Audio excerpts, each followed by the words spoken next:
we plan to give. So towards the end of the session of the cloud, we would probably give.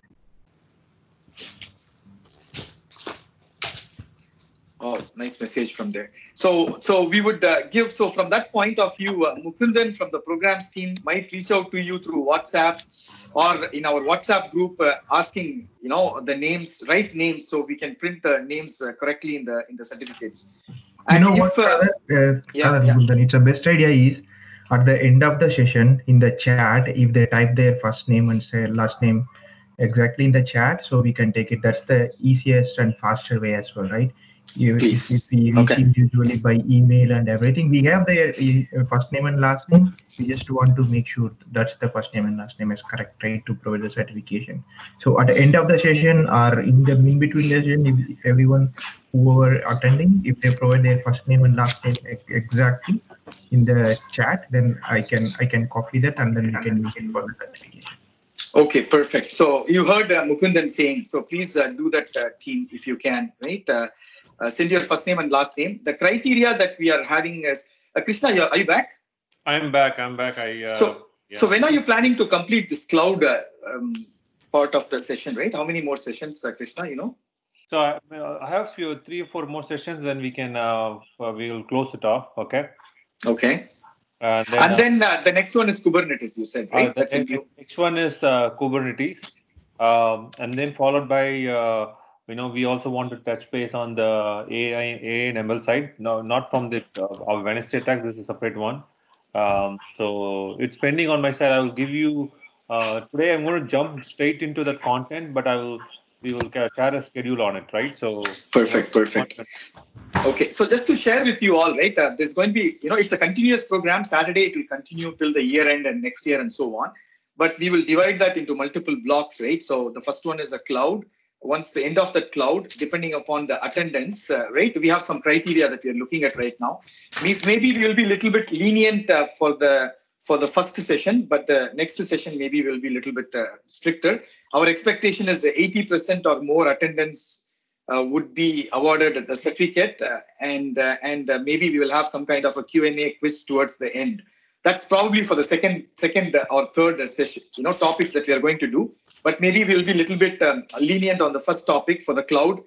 Probably we will award most of them who have been attending regularly since last 10 sessions or so, right? So we will come up with some criteria and we'll issue. So on that context, we need your first name and last name perfectly without any errors, right? So when we are preparing the certification.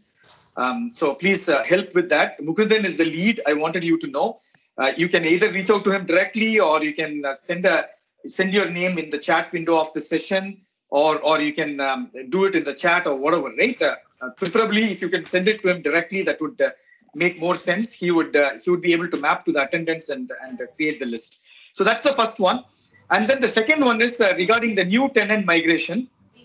Today is the first day we have migrated to, at least from this Saturday program point of view, all the attendees to the new tenant.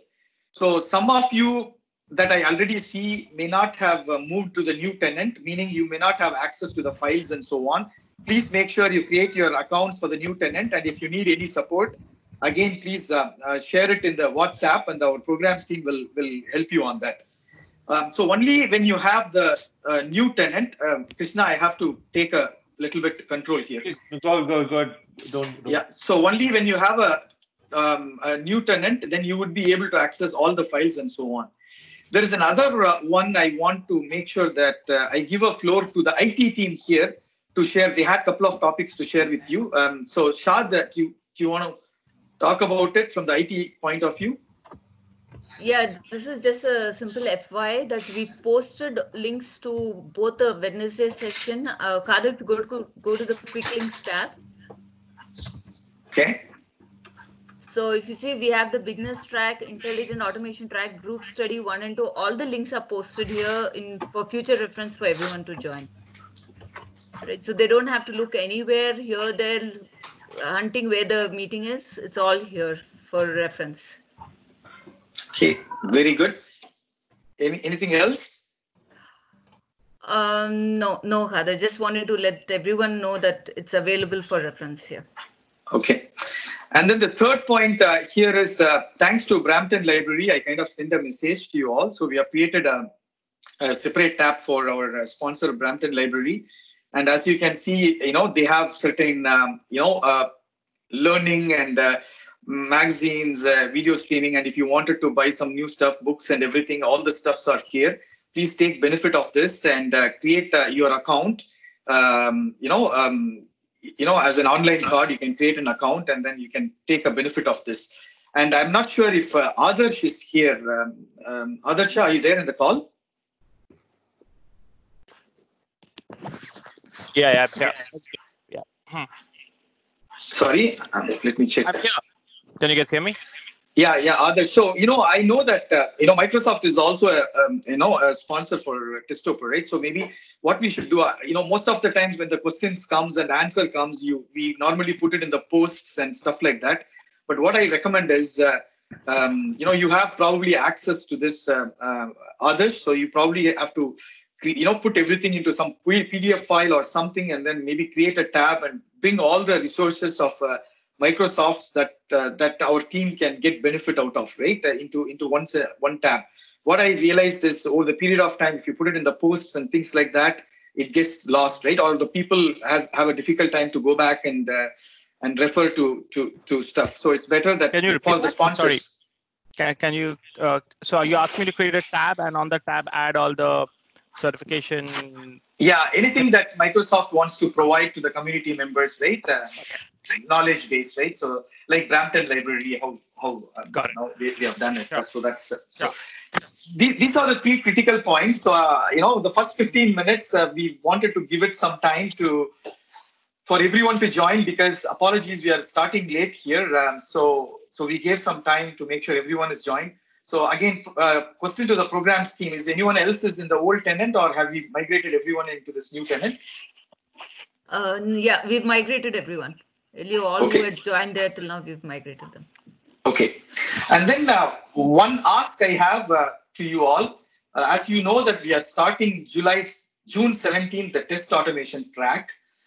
We have identified three people who could actually help us with the delivery of the program point of view. One, I believe Abdul is here in the call, so Abdul is going to help us. And we have Sumit in the call, he's going to help us. And we also have, Karthik, who's going to help us. And we also require, 2 to 3 additional volunteers who wants to be part of the trainers group to deliver the test automation track. I know Sandeep, you have a great experience, right? I think Sandeep is joined in this call.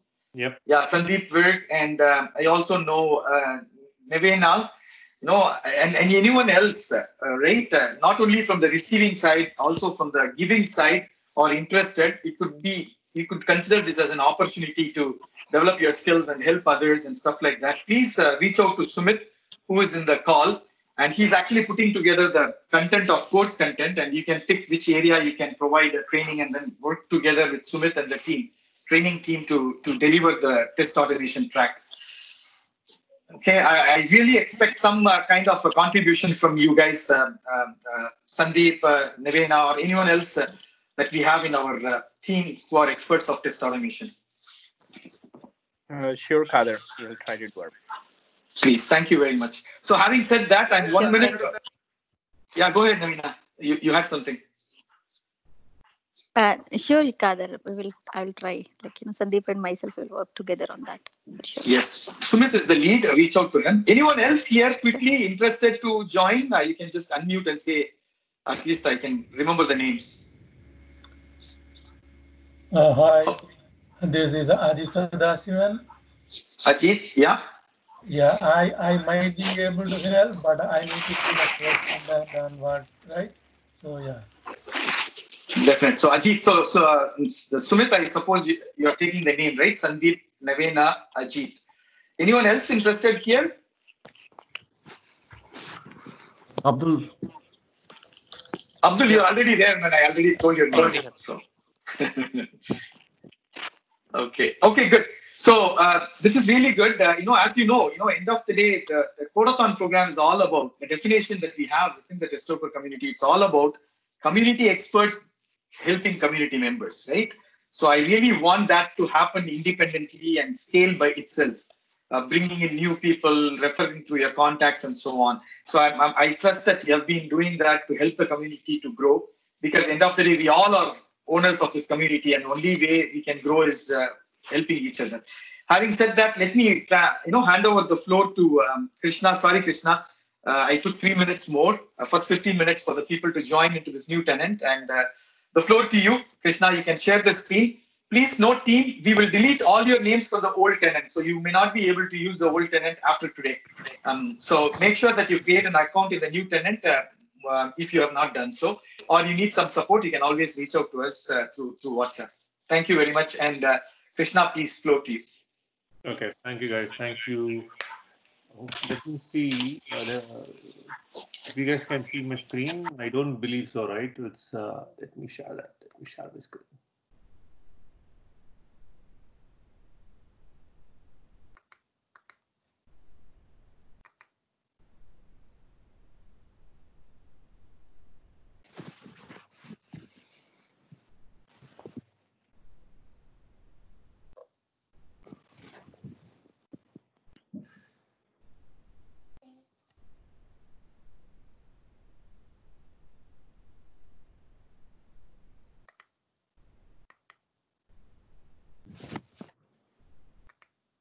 Krishna? I'm here. I'm just trying to share my screen. I'm having some challenges. Just give me 1 minute, please. I should be able to do that now.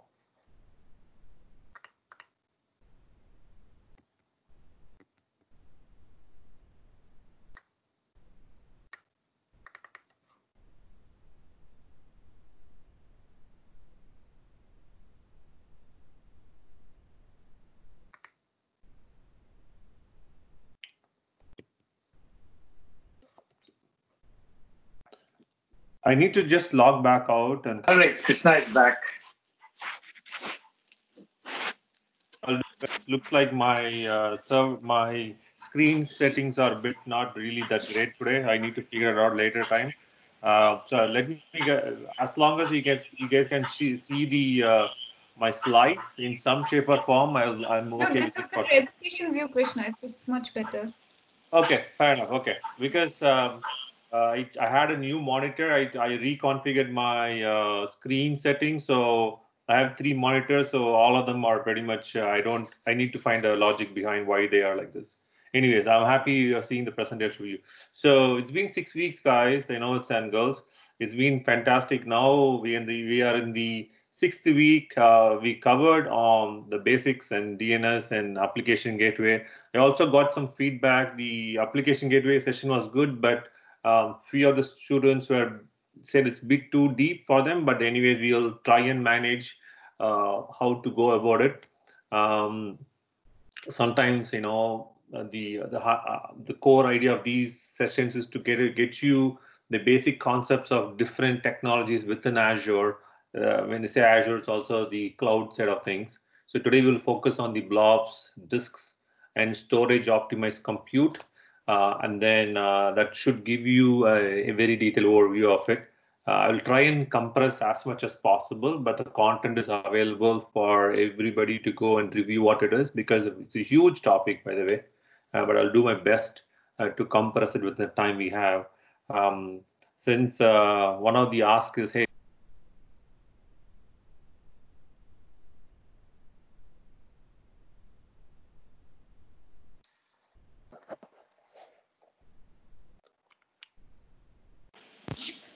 did we lose Krishna? Yeah, it's. I think we lost Krishna. Can you guys hear me? Hello? Yeah, you are back now, Krishna. Yeah. Okay, looks like I will. I'll go back from the beginning now. Is it better? Can you guys hear me now? Yes. Okay. So last few weeks, this is the 6th week. Thank you guys for staying along for this journey. So I mean, just to summarize, we covered on the basics Azure concepts and DNS and private DNS, load balancers and application gateway, and also now this week is the storage. Storage is a huge topic in its entirety. So we will cover different types of storage systems that's available for you to push your compute load. The next week looks like, this is the lesson plan I have. To next week is databases, different types of databases, and the marketplace applications, IoT, which is IoT Hub and IoT Central. I'll also touch base on the big data analytics, which is SQL Data Warehouse, Azure, Synapse, and AI. And then I have up to serverless and Dev Test Labs and also Azure Governance. So some of these things I can compress it and not have a 1 week session on them independent on this whole thing. We will see how we go. So I have another, I would say, around 7 to 8 sessions. We can. My gut feel tells me it will go up to July, Kader, July end or even get into August. So this is the lesson plan we have. And then depending on the student's interest, we can expand it or contract it. Follow that by, I want to introduce you to guys Kubernetes. An expert in Kubernetes can come and is going to talk to you guys on Kubernetes. Okay. Today the topic is storage. So we will cover 3 major areas of storage systems: the blob, disks, and storage optimized compute. So what I also planning to do is after this one, I'll create a simple video or YouTube video as I did for last week for the application, or I think I did for the application gateway or load balancer, so that you can always watch out how to do this and also share the code via GitHub. I think that is more effective in my view. It also gives me some time to prepare my labs much better. So that way you have both of the worlds, right? Presentation plus followed by a video on how to implement these things. If you look at the Azure storage system, right?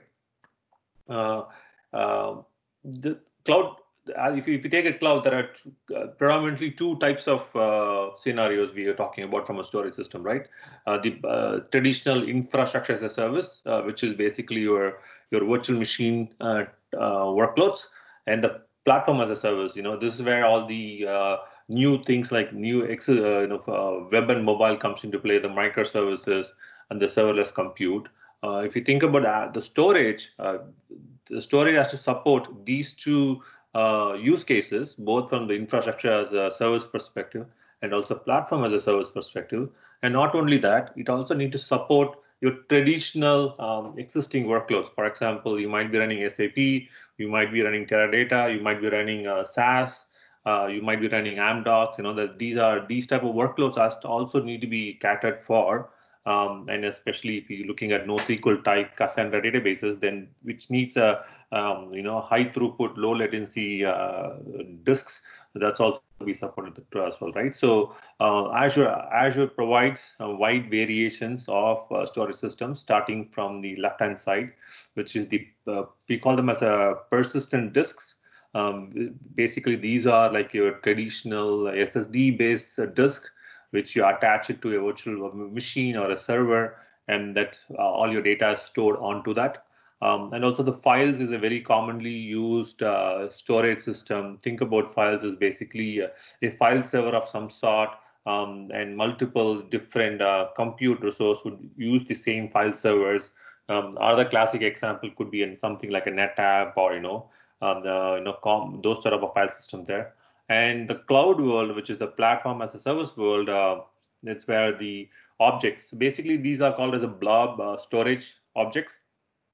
So what the single purpose of these are not like a traditional storage systems like a disk where you have a drive to map it out. The object storage are basically have a RESTful endpoint of something or API to connect to the storage. And these, the equivalent of this can be in the Amazon world would be S3. On Azure, it's a blob. Within the blob, there are multiple different variations of blob as well. We call them tiers. There is a hot tier, and then there is a cold tier, and there's an archive tier. Depending on your use cases for the storage, customers or applications can choose the relevant tier for them to store the data as necessary. And we also look at table. So table in this scenario is your NoSQL type store, where it is used for massive key value pair systems. And also the main advantage of this table is dynamic scaling. So both the dynamic scaling is a must-have, irrespective of any type of storage type. So dynamic scaling is predominantly used for when you have massive workloads coming in, massive files coming in. The system is to be able to expand itself to cater for the expanding needs of the system. And the queues are traditional, if you call it as first in first out, where you might be running some processes, you might be running some things which you want to process on in some sort of a sequential order or something, then queues are in place as well. So just this gives you a broad overview of what the different types of storage services Azure is offering. So now we go deep into this individual ones and go and explore how does blob, what are the different types of blob storage available, this and the compute support. Is there any question? Krishna, I have a question. I mean, the serverless yes. that you mentioned in the top, right? So the serverless, my understanding is that, okay, when we are using Azure, sometimes we reserve VMs and we do all the securities and whatever that you taught us, right? And we manage the servers and so on. The serverless meaning we don't have to do that, and that is abstracted by the Azure for the end users. Is that right? That's the first question. And then the second question is, how is the serverless connected to the stateless architecture? In the world of cloud native microservice world, right? So these are the two questions. I don't know if it is relevant, but yeah, did it make sense? My question. So can you repeat the first one? You want to know what is the serverless model on it? Correct. What is serverless model, and how is that related to the stateless architecture in microservice and cloud native world? So you know what? Let me. If there is a relation. If not, maybe I'm fixing it. No, I think I'll quickly touch base on this. Okay. So traditionally, if you think about, let me give you a simple. Traditionally, when you're building applications, right, you always have some sort of a server system which are backing it up. Even though in the past world, you still have some sort of a computing layer. In the infrastructure world, you have virtual machines and things like that, right? So what serverless brings you is it's basically it's seen as a very cloud native way. So where serverless allows you to build an application and services without even thinking about servers. You don't need to think about, hey, whether my server is going to be available, or whether I need to worry about traditional things like patching, whether I need to think about upgrades. The platform as a service does adhere to some other things but serverless takes you to a much more higher level where you don't really care about even, hey, you know what? These are basically seen as systems where as and when events come in, the serverless platform would react to that event and it automatically scales and also descales after the job is done, right? And technically speaking, when you say serverless, servers are still running in the background, but as a customer, you also don't need to worry about it. So one other advantage that also reduces, if you're a developer, let's say if you're building a developer, you'll get an API endpoint, and you using your own language to interact with the API. You don't really need to care about absolutely nothing to do with servers at all, right? And also costing model on the serverless model is based on execution time, or some sort of event-based timing versus anything else. I'm going to cover that in, if you think about Azure functions in Azure is one way of, it's a serverless implementation. If you think about AWS, they talk about Lambda. In summary, to put it very simply, serverless means you don't need, you run your code without even provisioning or managing any servers. Very simple. That's how it is, and you pay only for the time you consume, okay? And there is, for example, in even the past world, you might be surprised there are some, you still need to have some sort of provisioning, and you still need to pay for time potentially when the service is not running on the serverless. Pretty much you are charged only if you run the code for 5 minutes in a given day, only charge for the 5 minutes. And once the job is done, pretty much there's no cost. So it's a new paradigm in computing So the one example I tend to give a lot is, for example, if you're running a hosting website, for a photo sharing website or hosting website, right? Yeah. So you don't know traditionally what companies do is they run the servers, they constantly poll for new post for pictures coming in. The serverless world, you can write a function. The function job is to it's the endpoint, and the endpoint, somebody touches the endpoint and uploads a picture. Only at the time the picture is captured, stored into the backend servers, and pretty much after that, everything is gone.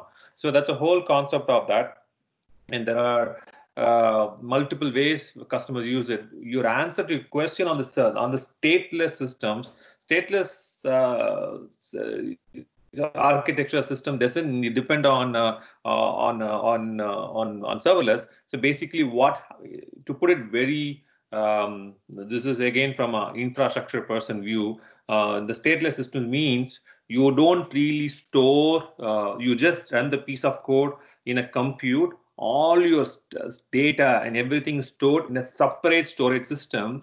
Why we mean by that is, if we want to scale out automatically, because it doesn't own any state, you can scale out as fast as possible, which means you have much more higher agility and scalability versus traditional ways where if you're having a monolith system, you tend to store the cache, you tend to store about the data, you tend to store everything in the same compute. When something breaks, there is no relevance of what's happening. So that's where I see in the traditional way, everything is fused into a single component. The stateless system where kept separately in its own storage system. That's where blob storage is one use case where all your data is stored on it. The compute layer just doesn't really care as long as it scales out, connects to the storage system, and pretty much you're done with it. So that's a good question. Hopefully, I made sense. I got the I got the answer. So yeah, please proceed. So I think when it comes to storage, at the very minimum, the durability is key, right? Because the durability is very simple, right? If let's say if Kadir I'm going to use Kadir as my example here, right? He likes taking pictures. He's got hundreds and hundreds of thousands of pictures, and he wants to store it in a storage system, right? And when he stores his pictures into the cloud storage, he should be 100% confident that he's able to get these pictures back whenever he wants it. So that's what I call as durability, where you're able to consistently reach out to the storage system and pull the information you want at any given point in time without the particular data without the data getting affected or something, right? So if you think about Microsoft layer, the storage system that Microsoft has built over the last 40 odd years, right? So all went into building the Azure storage systems.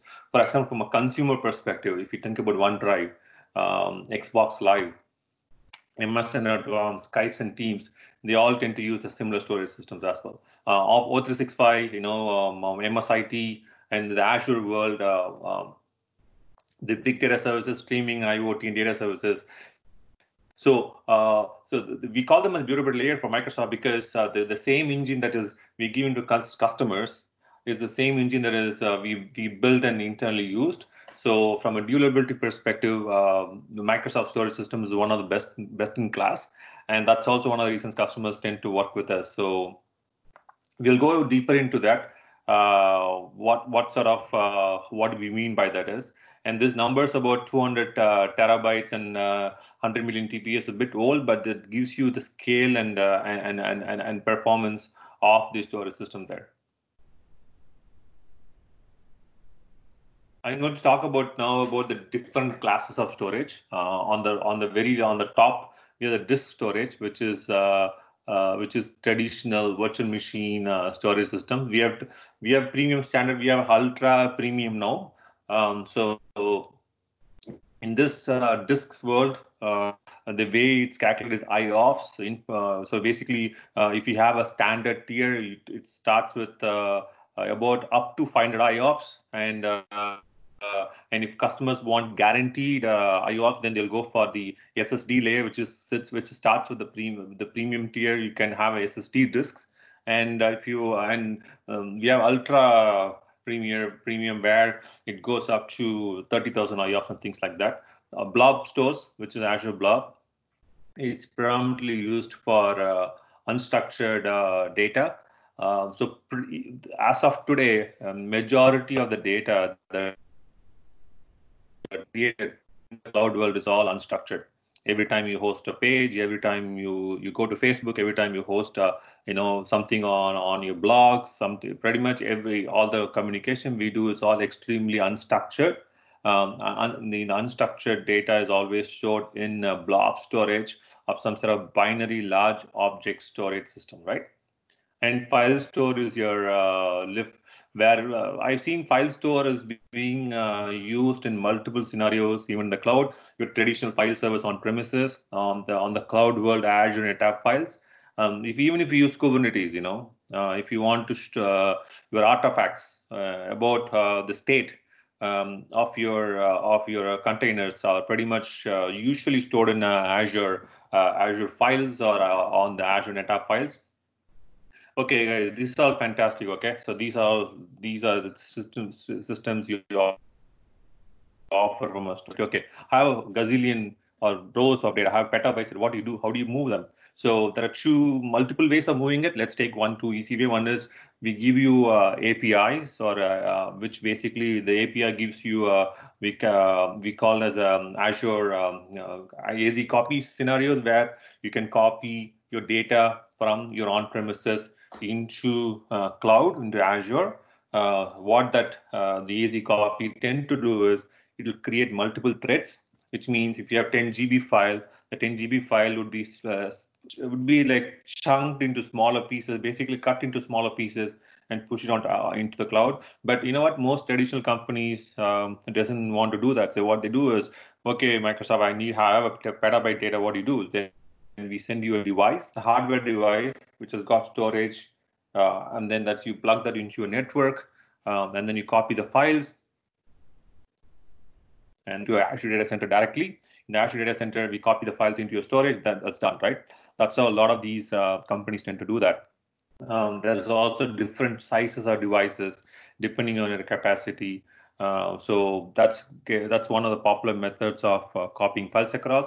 And there are we have things like Avier, Azure File Sync, Azure Store Simple, which are basically your traditional hybrid storage system.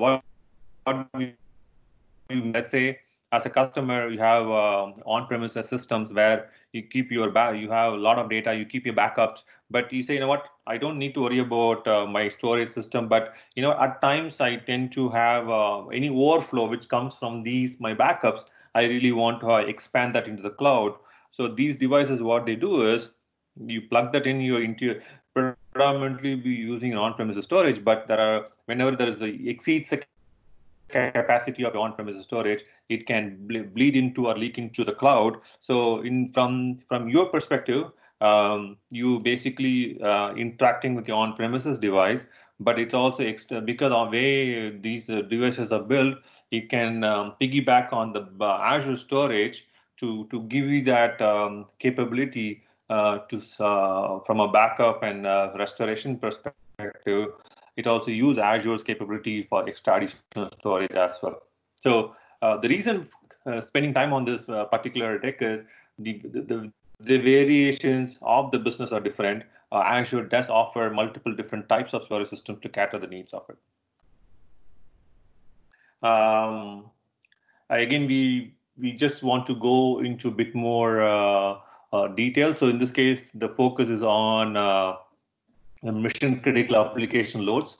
If you take the blob storage, okay, it is predominantly there are scenarios where it is used for IO intensive workloads, latency sensitive workloads, and sub-millisecond latency time. And it also have different types of IOPS. So there are two types of blob. One is block and page blob. So page blob is where you talk about where the way page blob behaves is different than block storage. In this case, the block storage, think about as a storage disks, okay, which means your traditional storage disk. If you think about the premium storage from the NAS, which is the network storage systems, we also have different sizing capabilities up to 100 terabytes as of gives you 100,000 IOPS.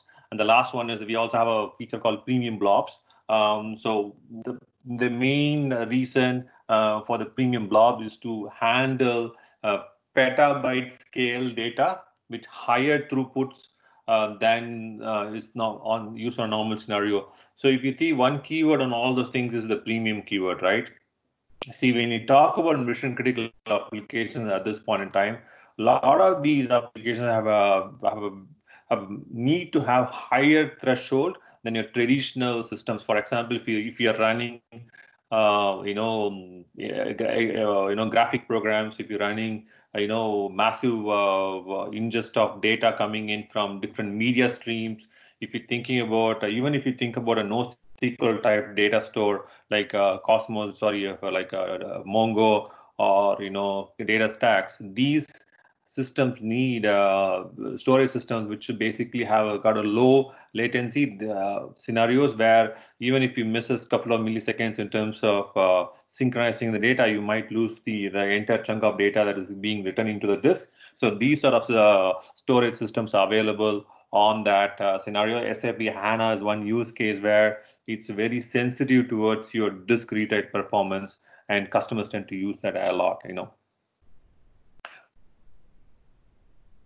This explains to you that Azure Storage does have a significant investment and capabilities to handle any type of mission critical workloads. Again, I just want to, I was talking about previously on the SAP HANA scenarios where this storage systems are offered up to 80,000 IOPS. So we also need to understand there are special types of series of virtual machines which has the capability to attach itself to the IOPS. So see, one thing is not only that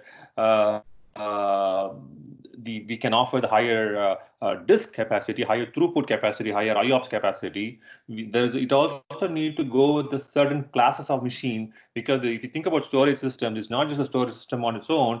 It also has other things to support that. For example, it does need to have a certain types of processor memory. It does need to have a certain type of bus architecture or networking. So if you go the higher the disk performance you're expecting, you also need to use a special class of machines to address that need.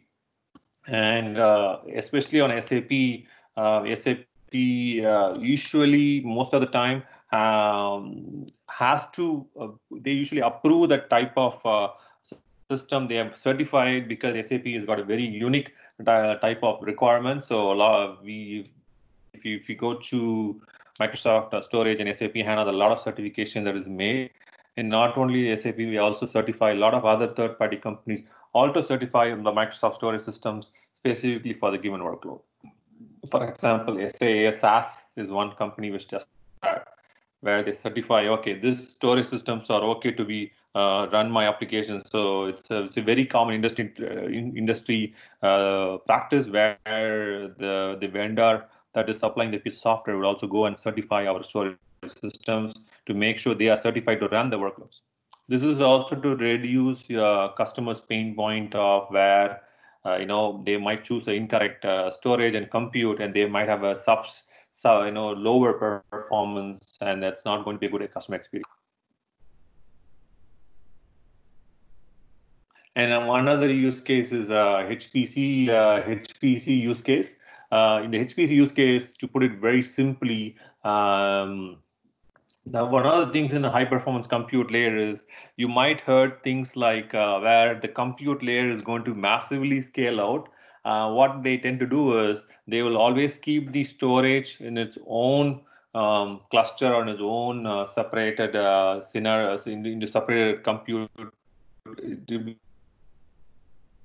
would be separated out its own domain. The reason for that is when you have a high performance calculation being done, it's one of the challenges you always have is the disk read-write performance is absolutely critical. So what you end up having is you end up building a cache layer of some sort, and the cache layer is basically sits in the RAM, and then the storage layer would sit on a disk. So the cache layer would always make sure that the data that is requested by the HPC compute nodes is available. There's a whole engineering behind it. So if you think about Azure's HPC, so at this point in time, we support NetApp files and blob storage in Azure files, especially for the HPC type workloads. And as we also started introducing new types of cloud storage systems for this. If you think about things like Lustre, LUSTR, Gluster, they also cater for these type of high performance compute workloads. In summary, it's very simple, right? The layer is kept separately on its own side of things, and the compute layer is split. And any time when anybody needs a higher throughput, they tend to use the cache layer to pull the data out and go from there. So let's go into the blob storage, what it is. If you think about blob, it's a binary large object. It can be used in n number of scenarios. If you see the right-hand side, starting from every single Azure service that you currently have has got the capability and native integrated capability to work with the blob storage. Just because of the fact where blob is widely used. For example, if you're building an IoT scenario and you're collecting metrics as telemetry from the devices and sensors and IP-enabled boxes sitting on the customer's premise or on edge zone. So in that scenario, you don't know when the data is going to come in a connected car scenario where there'll be like at least a couple of terabytes of data be pushed from individual cars. So blob storage can be used on that. So data factory application, if you're building any type of data applications where you want to copy, for example, you're doing social media analytics where you want to find out your customers, preferences of using certain type of services. You want to collect all the telemetry, then you'll tend to use the data and dump that into blob storage. Media service, if you're using CDN, if you having running media systems where you'll cache your data into a CDN that's just close to the customer. The use case goes unlimited, right? So the whole idea of this this particular slide is to showcase Azure Blob is connected with everything natively across all the services in Azure. So that gives you the capability to build anything you want to the blob storage without the need to do all the plumbing. We call them as the pillars. So what we do in the pillars is basically we'll run through each one of the section: durability, security, manageability, scalability, open, and interoperability, and then we go from it. The question, Skadir, do you want to do we need to give a break in between, or we can just continue going on?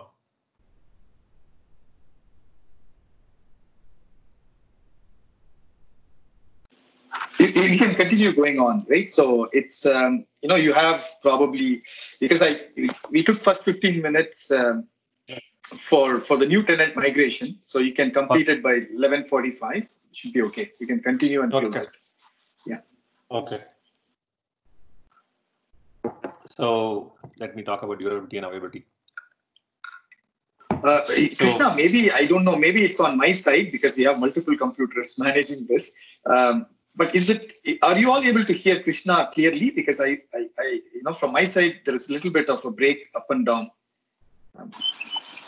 Hey, Kader, this is crystal clear. It's a very good. Okay, perfect. Thank you. Yeah. Go ahead. Sandeep here. I also hear okay. Times. Okay.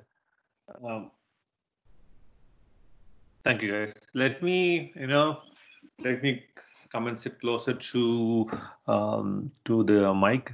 So the durability and availability. Let's say if we talk about durability, so how can we ensure that the data that you store on Azure storage system is highly durable, right? So there are a couple of things we do is first and foremost is that we enforce a very strong consistency. So what we mean by strong consistency is, let's say if you're writing a byte of data as an example. So what happens is we have three replicas of the same data in the single data I wouldn't say in a given data center. Let's say if you're storing that in Canada Central, and then what we do is we split the data into three small chunks, keep them into separate independent storage systems, and then what we also do is you would write the data, and then you will get the committed. Okay, the data is committed into storage only when all the three copies are stored properly. Okay, so that which as a developer, as the engineer, when you write code, you can always when Azure gives you, hey, this data I've written to these, returned to the storage, everything is good, then only you get a pass through. You get a 200 OK. To put it in web terms, you get 200 OK. So if something happens to the one copy of the data, there's always two copies of the data. So and whole concept. In reality, what happening in the backend is there are hash and there are checksums are made on these data, and then that's how it's stored. So classic example is if you take the Voyager, you can Google it. The Voyager is one of the satellites which was sent by man. It just reached. I think it's reached. It went out to the solar system as well, right? It sends packets of data. So most of the time the signals are distorted, right? How do the scientists construct the full packet? Is through the erasure coding. Erasure coding is a mathematical formula. When you go and Google it, you'll be amazed by, even if all you need is a simple one piece of the entire puzzle, then you can construct the entire system. If you use postal code, when somebody stamps onto that on the post with a certain like a tag, whenever they can use the erasure coding used on it. When you see a barcode when you buy this thing, you have a barcode, right? Even if the barcode is destroyed 80 to 90%, still it's able to scan because of erasure coding as well. That's a mathematical term. That's a mathematical concept which was implemented on this one. Erasure coding also does one key thing in my view is it also reduces the capacity. So for example, if you're storing a byte, we don't really have 3 bytes of data storage systems. It'd be much smaller. It also helps you compress it. If you go and look for Facebook erasure coding on YouTube, you'd be amazed. And also Microsoft coding, I can send you the white paper. It's all pure mathematics on it, how these things are stored. Anyways, I don't want to digress into that. And also from a business continuity perspective, the data is replicated into 2 regions or more than 2 regions if you want. It's called geo-redundant storage, which means your data is it's copied over 6 times, one in primary data center, other secondary data center. From the availability perspective, we give you 3 nines availability. And also from a reads perspective, if you have a read-only GRS, which is 99.4 nines as well. And if you think about the other scenarios where you can always, technically speaking, you can always take a backup of your own data and keep it for your for any time when your primary storage is gone, then you can always restore it back to original state. So in summary, the durability is ensured through the erasure coding, and data integrity is enforced through MD5 for ingress MD5 hash. MD5 hash is a very well-known algorithm for making sure the data integrity is done as well. So I just want to touch base on the engineering behind how we're able to do the storage durability and availability. Availability is by making sure the data is available in multiple locations, multiple data centers, and we're able to give the durability by enabling strong consistency. So each cloud vendor has got their own way of ensuring this durability. It's again, I think everybody that's working on the cloud should take some, at least take some lessons on how this is implemented by each cloud vendor. we spoke about it. One is the first on the left hand, LRS, which is local redundant storage. ZRS is zone redundant storage. Azure will have some data centers, and Canada Central is going to have very shortly multiple zones in the same data center. And GRS is basically geo-replicated, which means 2 regions. And so we also starting to have additional capabilities, like customers can choose to have a zone plus additional regions too. So which means you're going to have higher availability of data, and also obviously cost, right? The lower tier is 3 replicas in region. The higher one is if you want to go zone as well as region, then you're going to pay for more for it. And we also starting to introduce features like failovers, right? Customers can go and initiate a failover. If you think about the cloud world, right? So we have a lot of lessons as we go along. Previously, the way the Azure or any cloud tend to work is you don't have any capability to enforce the failover scenarios, especially a storage system. Storage system is usually a black box where we guarantee how you will guarantee whether you will get the data, but we won't guarantee you that this data is going to be flipped over to the secondary region when the primary fails. There is no logic behind. There is a logic behind it, but customers didn't have any opportunity. Then now we also enabling features for customers to go and force a failover scenario, and then you can decide where you want the data to land and then pick up from the secondary region on it as well. I will send you a couple of links on it after this call to understand how this particular feature is enforced. Versioning has been especially on blob storage. Versioning has been it was not available, so now customers can start to version data very similar to your your GitLab or GitHub or your version control, where you're able to have multiple copies of the data with different versioning on it. It's available in Azure at this point in time. Security is very key. Let's jump into security. Access control, right?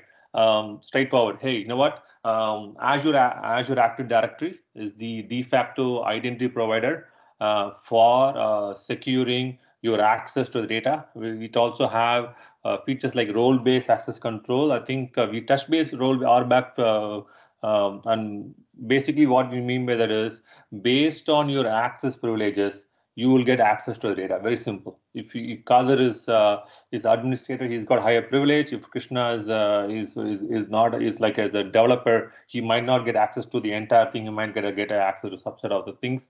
And also we started using privileged identity management, which means at a given point in time, for example, like, you know what, there is a troubleshooting issue happening, and the company wants to give higher access to Krishna, even though the developer. PIM comes into play where the permissions are elevated to higher threshold for a shorter duration, and then he can do the job and move on. It's all part of the Azure.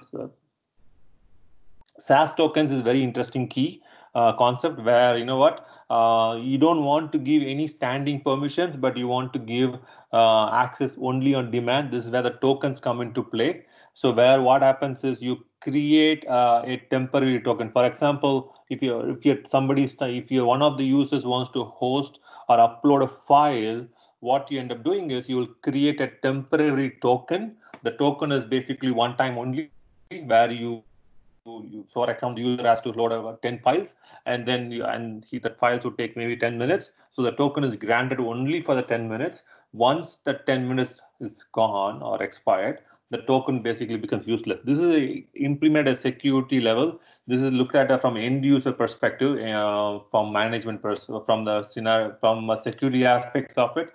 It gives them very limited time of access to the storage system. Once the time passes, pretty much it's gone. And also we can do other expiry too, so there's not only time, there are other expiration methodologies available. SAS token is a widely used concept for giving temporary access to storage system in the backend. This is a very key point. I think we also touch base once in a while on this particular topic, where service endpoints are basically if you think about blob storage, not about the disk. Disks are basically attached to a virtual machine that's got a private IP. If you think about blob storage, these all tend to be like a public endpointed service, which means you can have internet or you can have any public service where you can access storage systems.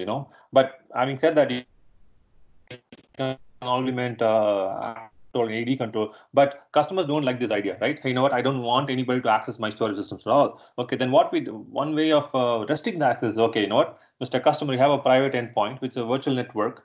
In this virtual network, only you can access it because it's it's RFC 1918, which is basically your 10.170.190 IP address space. And then what you do is you would authorize the storage to be only from this network, from these virtual machines. That's what we call it as a service endpoint. See, this used to be the concept. Now we have private link, which also which makes your storage system even though it's a platform as a service, as a public endpoint as a service, behave as if it's sitting within your private network. So one of these days I'm going to talk about it. So in summary, we have capabilities basically within Azure itself to make your storage fully private and only you as a customer can access it. That gives one more additional layer of security and also compliance and audit purposes too. So that's one feature which is available at this point in time. One is the service endpoint. Other one is the private link, private endpoints for accessing your storage systems. Compliance at rest, security and compliance. So at the very base, all Azure storage systems encryption are encrypted by default by SHA-256. So every single thing, and you cannot switch off the encryption by any means. It's at the fabric level. It's basically it's available all the time. You cannot switch it off. That's one advantage of Azure as well, which is compared to other customers. We also support Azure Active Directory OAuth, role-based access control, and we also started offering immutable blob storage. What we mean by that immutable blob storage is you cannot change, especially on logs and let's say if you're having logs from the system, you don't want anybody to tamper with the logs, right? You can make the storage immutable. There are scenarios where legal and compliance would force you to have that sort of thing where if you're running a financial institution, right, there's a mandate would say, you know what, these logs never be changed once written into the log. So immutable storage is basically as part of the Azure itself. And on top of that, the other security features, one key takeaway for you listening to the classes, by default, all the Azure storage system is encrypted. There's additionally, there is other things like immutable storage systems to make your storage system super compliant and things like that. Other thing is cost, right? Okay, this is fantastic. Oh, this is all good. My security I've taken care, my compliance I've taken care. So, okay, what cost? Costs in the cost plays a major role in customers' adoption of the cloud. So what happens in the cloud world is, okay, you store all the data. Okay, what are you going to do? Some of the data is not always used. Some of them can be used once in a while. Your backups, you don't want to use the backups constantly. So in that scenario, you don't need to have access to it 24/7. You might need access in the future date, right? So what happens in that scenario is your cost has to be managed according to the type and class of activity you're doing on the particular storage system. So we have 3 tiers. Premium tier is basically, I want the data now. I'm working on this file. I really need it. I cannot think about these are data which is very hot data, which means you need instantaneous access, and there is no latency between you accessing data and getting the data back. So we call them as the retrieval is immediate. So premium storage is there. Hot storage is frequently accessed data, constantly accessing it. Cool is where you less frequently use. Sometimes the phone, you might say, I need the data only for the first 5 days, but after 5 days, I don't really use it. I can go to another tier. That's where the cool tier comes in. And after 1 month, I don't need the data at all. I need to keep it for future reference. Then archive comes into play. So basically, based on your need, based on your business application needs, the data can be stored in different tiers. And again, we offer the customer natively out of the box on how to access these tiers. And one good thing within Microsoft Azure is, from my engineering and coding and API perspective, you tend to use a similar core APIs based on the tier. Azure do all the internal magic of getting the data for you. And obviously, the charges are based on where the data is stored, how much re-rates are done, and all these things are managed automatically. This is where the difference between your traditional system, where if you want to take anything from the archive, you need to run a huge processes to take the data into the main storage system. But in Azure, pretty much because a single storage system is used in the backend, from usability perspective, is extremely simple to use. And okay, this is one where customers can reserve capacity for 1 or 3 years, 10 years. Okay, so basically what you're doing is you pre-purchasing your storage needs in advance. What that gives you, it gives you one thing from a cost perspective. You are able to have a predictable cost spend, which is customers really want to have that predictable cost spend. And also one other thing which also makes sense in the scenario, a lot of these big enterprises are very big on CapEx and OpEx. There are financial instruments now available to capitalize 1 year RI and 3 years RI.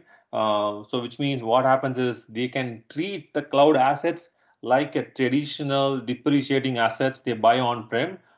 This is where the reserved capacity plays a major role, and also gives you customers able to predict their usage needs. If they're able to do that, then they can invest the dollars and cents on this particular storage system for the next 3 years. It also helps them in terms of predictability on a large enterprises level. So right, so something to think about. If you're really interested on the capex, opex, on the reserved capacity, please ping me. I can talk you through that. That's one of the reasons where enterprises are going towards cloud, is they're able to capitalize these expenses much better than previously.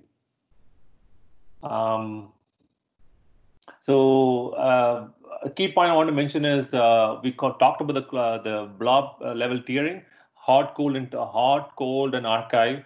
Lifecycle management. This is where it gets very, very interesting. As I was telling you, right? You might have a need all the data that is getting created on my blob storage. For the first 2 days, I want to keep it hot. After the third day, I want to keep it on the cool tier, and after 1 month, I want to move to the archive tier, right? Are you going to write the code? Or are you going to do that manually? How are you going to do that? In Azure, what you can do is you can define the life cycle of the data using JSON definition. You can say, you know what? In this blob storage, this is the life cycle, and then you define your life cycle policies into the JSON itself. And what happens? Azure automatically see, okay, hey, this data has been created 2 days ago, and as according to the lifecycle management, it cannot live on the hot tier. I need to move to the cool tier, and then the cool tier will go and say, you know what, hey, this data has been stored for 1 month. I need to move to the archive tier. How do we know by it? How do we know these things are possible? It's because every single time you write anything onto Azure, the timestamp is captured on the UTC format. Okay, because we capture the timestamp, we can do all the mathematics behind it, then move the data according to different tiers without you need to ever worry about moving data across multiple. This is a huge cost benefit, and this is also, if you think about it, the cost also reduces drastically. It's like a sliding curve versus traditionally, if you keep everything on hot storage, your cost is substantially going to increase for it.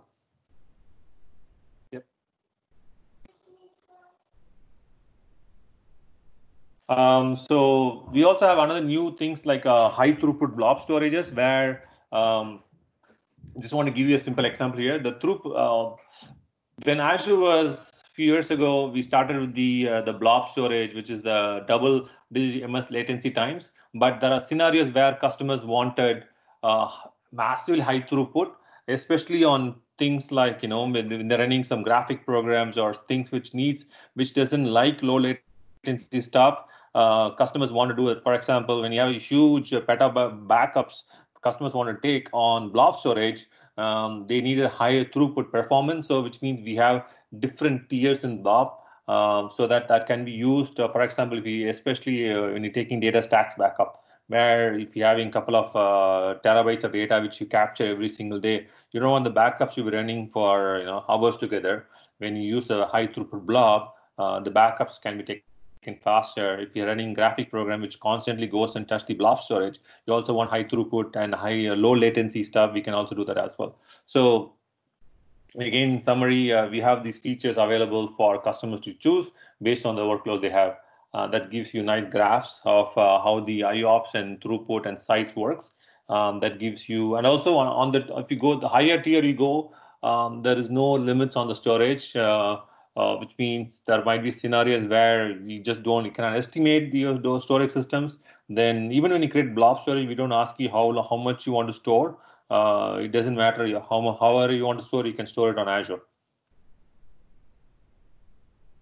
I think again, one thing I want to talk about is API. So Azure by itself, it's massively open source based. The reason for this particular slide is just, at this point in time, if you're having Python, you can use the blob storage. If you have Go, you can use the blob storage. If you have .NET, Java, Node.js, it doesn't matter what it is, Ruby, the storage systems have APIs for you to work with. And whether you're using your storage systems in your servers, whether you want to access the storage from your mobile, Android, iPhone, Windows, it doesn't matter what it is. All the endpoints are available for any form factor devices. And it also covers, you can create storage accounts using Azure CLI, Azure Copy, AZ Copy, PowerShell, ARM templates. That's what I was. This is not only true for the storage. Every system was built on the cloud or have the same interoperability capabilities that can be expanded and used across any type of coding languages or form factor and things like that. I want to go into data storage. So got there 11:45. If I go 15 minutes, is it okay, or is it?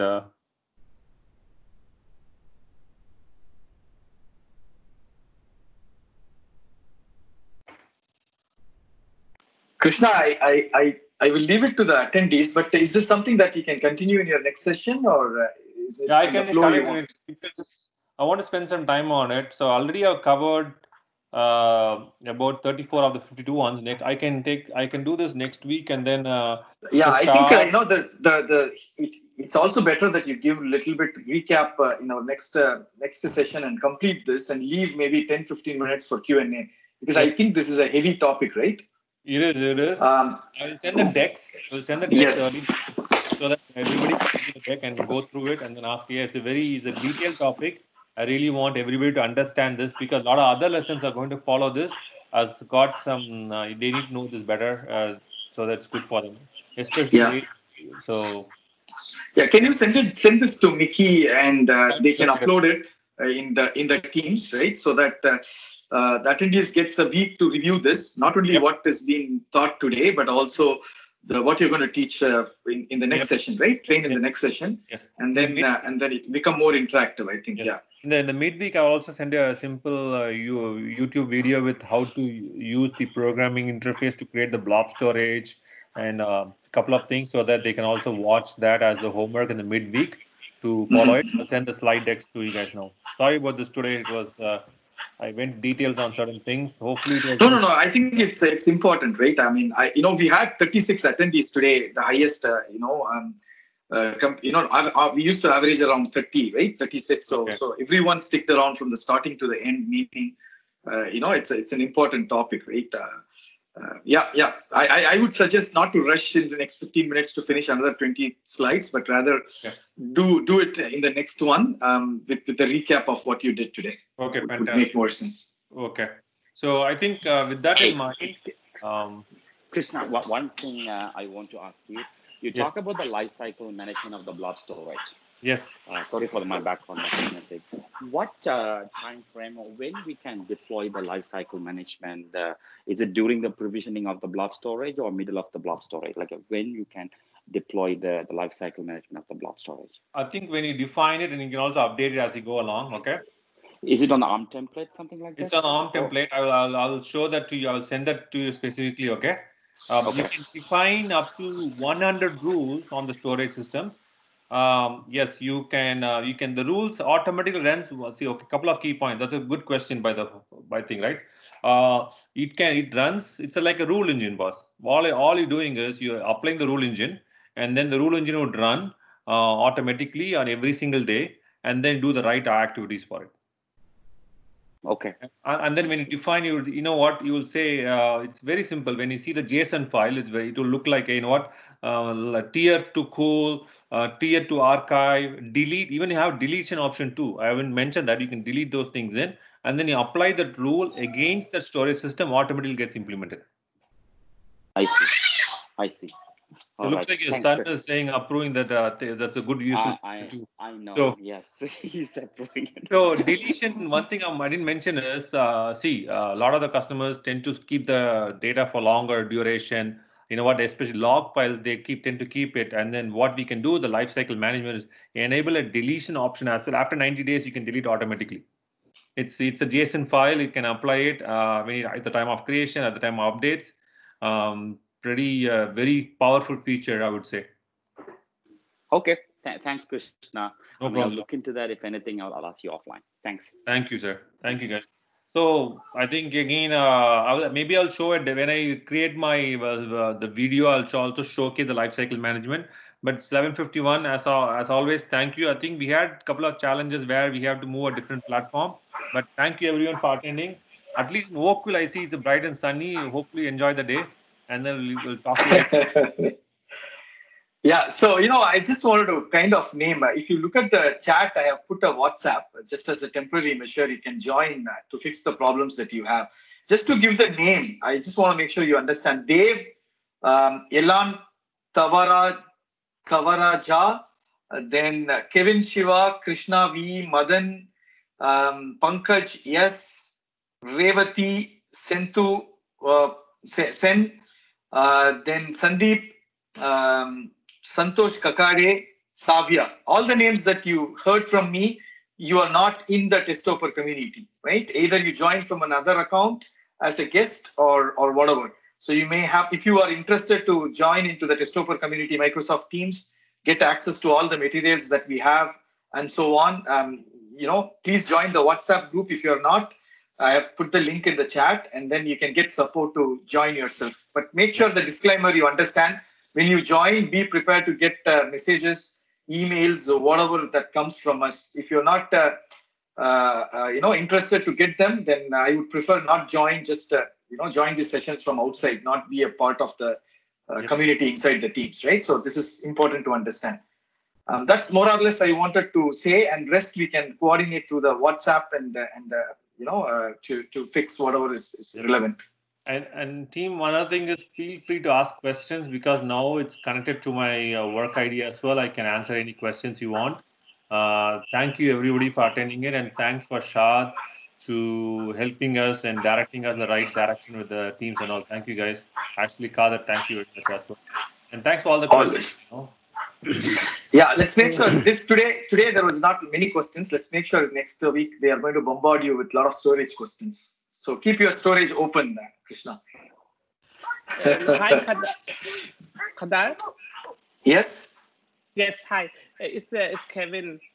So I am actually logged in as test community, but today I think the new migration stuff came up, like new Slack. Teams.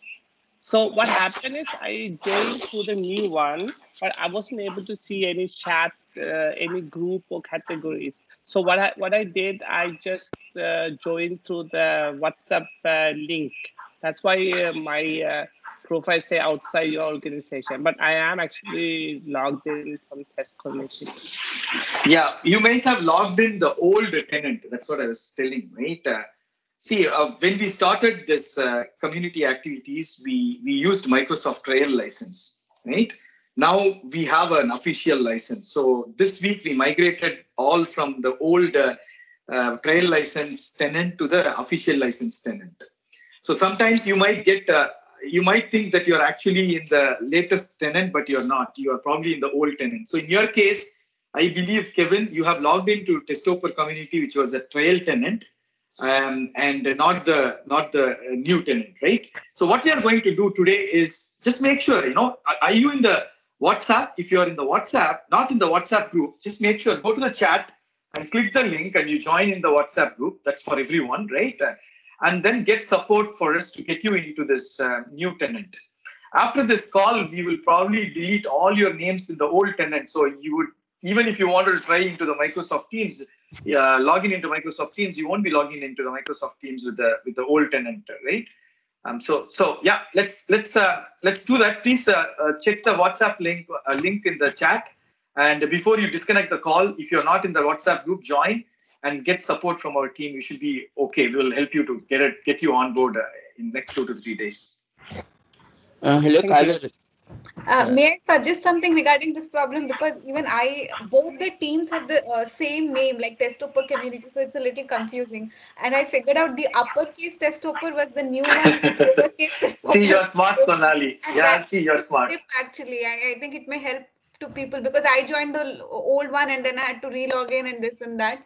So maybe we all go for uppercase now. See, because this was the first day, right? We did not remove the lowercase Testoper community, which was the trial license, so that because it's the first day, we can redirect the people to this new one. It's that now we completed this session. After this session today evening, we are going to remove everyone, right? So even if you try to join the old tenant, you won't be able to join. So only option is to join through the new tenant. That's why I kind of. Admin level. Sorry. I said you're blocking us at admin level itself. Yes, because our license will expire, right? You won't be able to join the old tenant anyways. Okay, so that's why I want to make sure that everyone joins the WhatsApp group until they get into this new tenant. So I put the link there, Sonali. All right? Yeah, I'll say I want to do a simple poll on this one. We can try it out as well. So I just want to understand a couple of feedback. So hopefully if you can answer the poll, it'll be fantastic. I think I know it's already 11:57, 15 or at least 10 minutes over, 12 minutes over. So we can close it off, I guess. Yeah, I think we should close it off. And people were waiting for the support, right? That's why. So those who are already there, you can leave. If someone has any support question, I'll keep the line open for next 5 minutes and then we will close it. Okay. Thank you, Krishna. Before I sign off, it's a great session. Thanks, Krishna. Thank you, sir. Thanks for the support. Thanks. Bye, guys. Talk to you guys later. Bye. Thanks, Krishna. Thanks, brother. Thank you, Chetan. Thanks, Hetal. So anybody have any questions with respect to the support, you can stay back. And even I from today, so I know there's a lot of communication. Other tenant. There are single. Sorry, Sandeep, you're breaking. I'm not able to hear you. All right. Is there a single?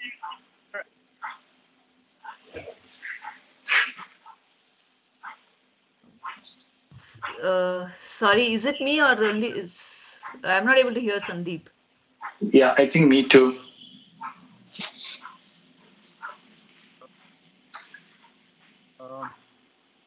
I'll any better? No. You're still breaking. Sorry. Pankaj, you are in the WhatsApp group, right, Pankaj? Yes, I am, but I'm still